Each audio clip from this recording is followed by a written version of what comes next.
Good morning, children. This is Shweta ma'am here. I hope that you all are staying at your home and keeping well, and all of you are getting the study materials per week. So, if you are having any type of queries regarding the study materials, you are free to send it to me. I will try to solve your queries as per the requirement. Okay? And I would request everybody to keep the materials safely in a separate folder because for your future reference. Okay? So, let's start with the online lesson of today. So, today we are going to start with our next chapter, that is tissue. So firstly, to start with, what are tissues? So as we have read in the previous chapter about the cells, so suppose this group of cells, if we consider, wherever they are similar in structure and if they are having a particular function, that together forms a tissue. So we can easily say that the similar cells which are lying side by side working together as a team and they are performing the same function, they forms a tissue. So these tissues, they have two basic components. What are those? Firstly, the cells, obviously, because they're a group of cells, they're having a common origin and function. And secondly, the intercellular substances which are non-living, fibrous and jelly-like substances. Next is, what do you mean by the relationship between tissue, organ system and organism? So in this one we have read that a group of cells, they are constituting of a tissue. Now several tissues, whenever they are grouped together, they ultimately constitute of a specific function to form an organ. For example, the tongue is having the epithelial cells which is constituting of the epithelial tissue. So many such organs are acting together and ultimately they are forming the organ system. For example, the digestive system, the respiratory system and so on. The organ systems ultimately constitutes to the organism, may it be a plant or animal. So we can say that a group of cells constitutes of a tissue, a group of tissues constitutes of an organ, a group of organ constitutes of an organ system, and a group of organ system constitutes of an organism. So this is how they are related to each other. So next is importance of tissues. Why it is important? Firstly, the formation of tissues has brought about division of labor in multicellular organisms. So there are specific tissues for specific functions of organs. Second is the tissues, they become organized to form organs and organs into organ systems and ultimately to the organisms. We have studied the relationship just now. Next is, as a result of the improved organization, higher efficiency, multicellular organisms have higher survival. So there are different types of tissues present in the multicellular organisms. Why? Because we know that multicellular organisms are consisting of many cells, right? So many cells are performing many functions, hence constituting of the tissues and then to the organs, organs to organ system and ultimately to the multicellular organisms. So they have the higher chances of survival. So next we'll move on to classification of tissues. So these tissues, they are being broadly classified into two types. One is plant tissue, another one is animal tissue. Plant tissues are definitely present in the plants and animal tissues are present in the animals. So in this lesson, we will start with the plant tissues. These plant tissues, if we consider, they are basically of two types. One is meristematic tissue, another one is permanent tissue. So firstly, meristematic tissue.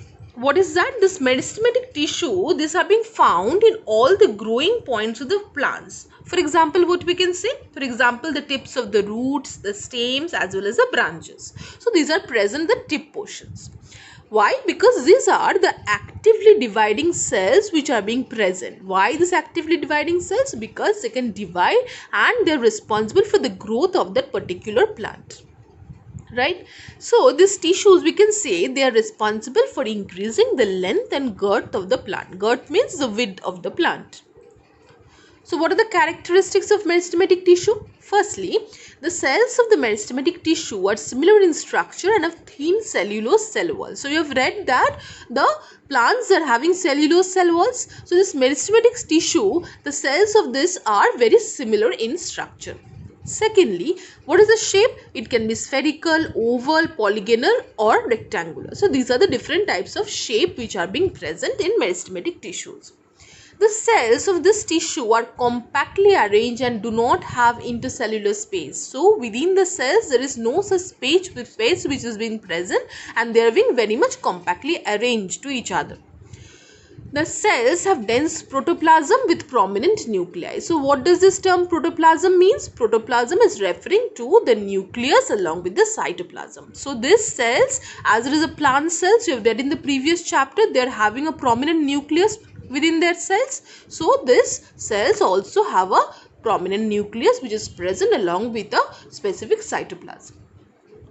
The vacuoles in these cells are either small or absent. So you have read again this one, that these plant cells are having the vacuoles. So this type of tissues in which the cells are present, they are either small, the vacuoles, or they are being absent. So depending on the position in their plant body, these meristematic tissues are again classified into three types. What are those? Apical, lateral and intercalary. So depending on that, we need to follow this chart. What is that? Types of meristem, location of that particular meristem, and feature of that meristem. So firstly, apical meristem. So from the name you can understand, apical refers to the tip portions, right? So obviously these will be present at the tips of roots, shoots, branches and leaves. And what is the feature?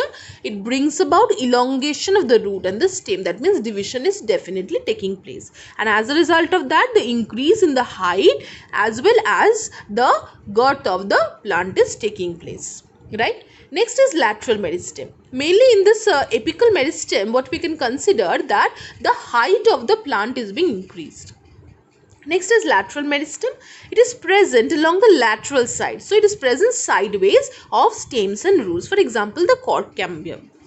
So what is the feature? It causes organ such as stem or root. As we have studied in the location, it is present in stem or root. It is helping in increasing the diameter as well as girth. So here we have seen it is helping in the increasing of height, and here it is helping in the diameter and girth. So this is referred to as a secondary growth of the plant. And what is intercalary meristem? So these are firstly located where? It is located at the base of the leaves or internode regions. Right, inter means intermediate, so it is present in the internodal regions. For example, the stems of grasses and other monocots, and below the nodes. For example, the mint. And what is the feature? It produces an increase in length of the organs such as leaves and internode. So from this diagram, if you can see, this apical meristem is present at the tip portions. It is helping in the increasing height of the particular plant.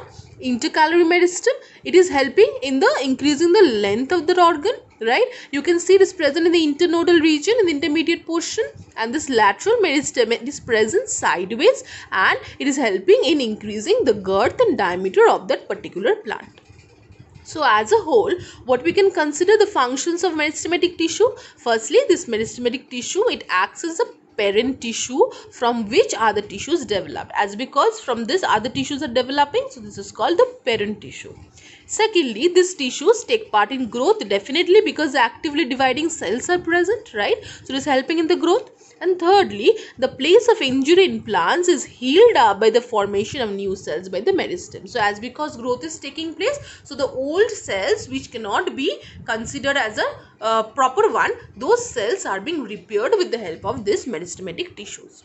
So in this lesson, what we have learned about the tissues, their relationship with the organ system and organism, the different types of tissues. What are those? Plant and animal tissues. So in this lesson, we have learned a part of the plant tissues, that is meristematic tissue.